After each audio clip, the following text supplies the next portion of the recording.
dating Pangulong Rodrigo Duterte, mga sangkay nanganganib ngayon.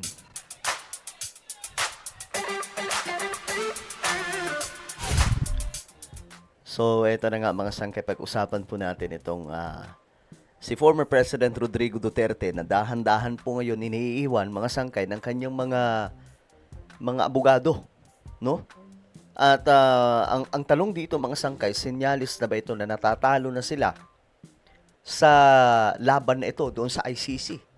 Pag-usapan po natin mga sangkay. Anyway, bago natin umpisa ng ating balitaktakan, sa mga hindi pa po dyan nakakapag-subscribe sa ating YouTube channel, makikita nyo po yung subscribe button sa baba ng video na to. I-click nyo lamang po yung subscribe, i-click ang bell, at i-click nyo po yung all.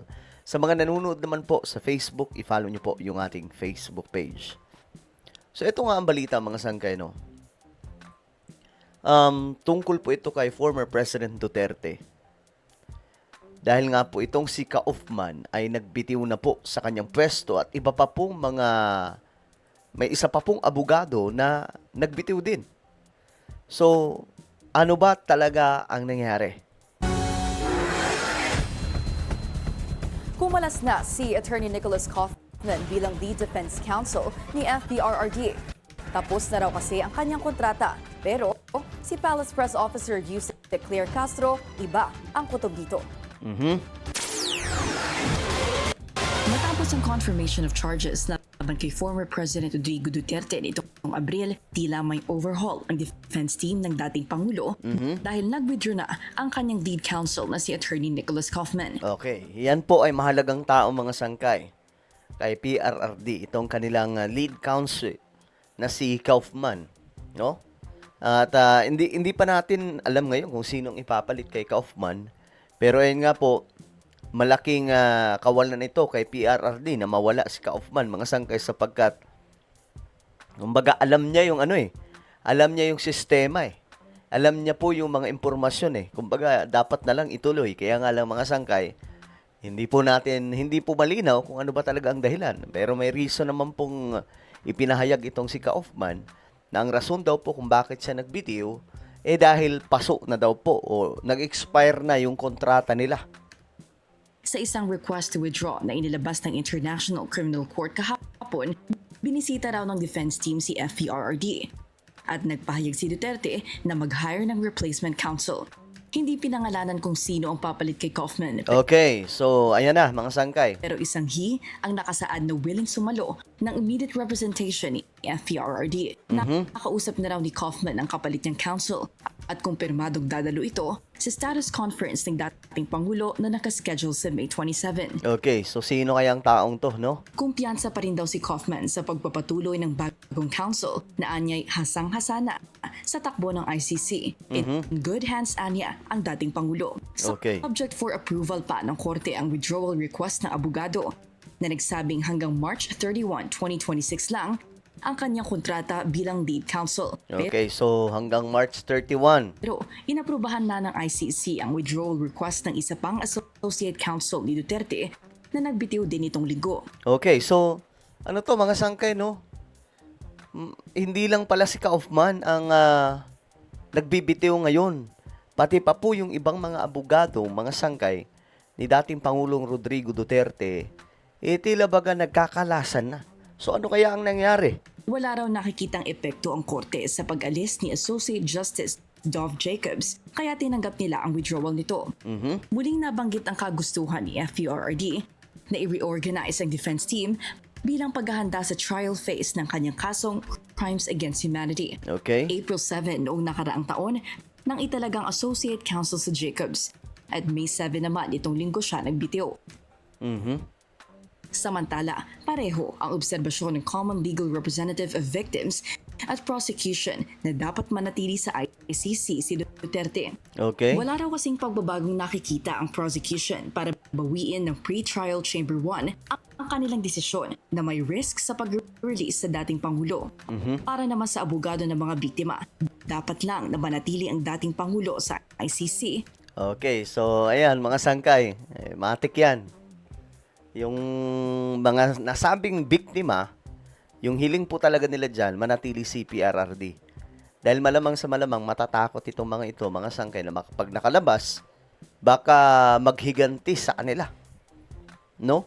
At ako, sigurado din ako mga sangkay, may paglalagyan. Lahat po ng may gawa kay Duterte ng ganyan, mga sangkay. Halimbawa, si Trillanes. Kasi siya po talaga yung puno niyan eh. Siya ang puno, mga sangkay. Siya yung ugat kung bakit nandoon si former President Duterte sa ICC. Hindi po si PBBM kasi may mga nagsasabi si BBM daw po yung dahilan, mga sangkay, kung bakit. Pero hindi, si Trillanes po ang dahilan. Kasi siya po yung nag-file ng case. At sa sobrang utak ni Trillanes, doon niya sa ICC final, hindi sa Pilipinas. Imagine niyo mga sangkay, ang tagal po ng ginugol ng kasong ito from 2017, ilang taon nang nakalipas, 2018, 19, 20, 21, 22, 23, 24, 25, 9 years. No? Ang ginugol ni Trillanes para lamang po mga sangkay, maisakatuparan ang kanyang kumbaga paghihiganti sa mga Duterte. Kasi nga po may mga nagsasabi na kaya daw po ginagawa ito ni Trillanes kasi nga daw po hindi tinanggap ni PRRD yung alok niyang maging vice president noon. Kaya naghimutok daw po ito sa galit. Pero sa dalawa, no? Sa dalawa, si PRRD at Trillanes, mukhang nanalo po si Trillanes dito eh.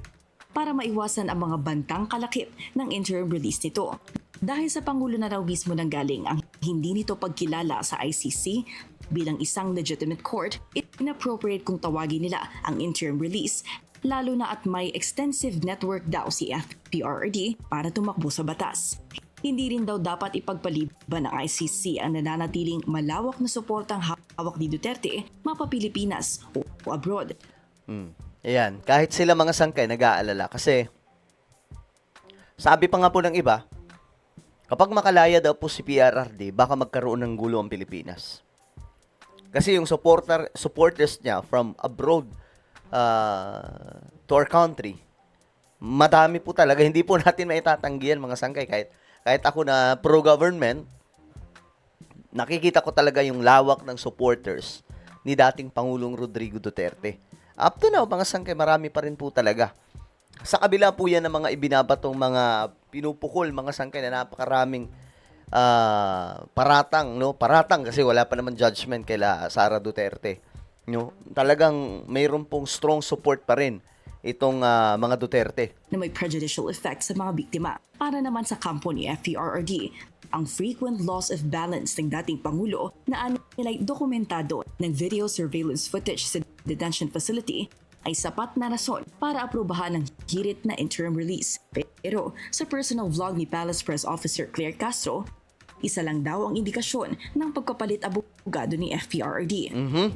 Hindi totoo na may cognitive impairment na nais palabasin ni Kaufman.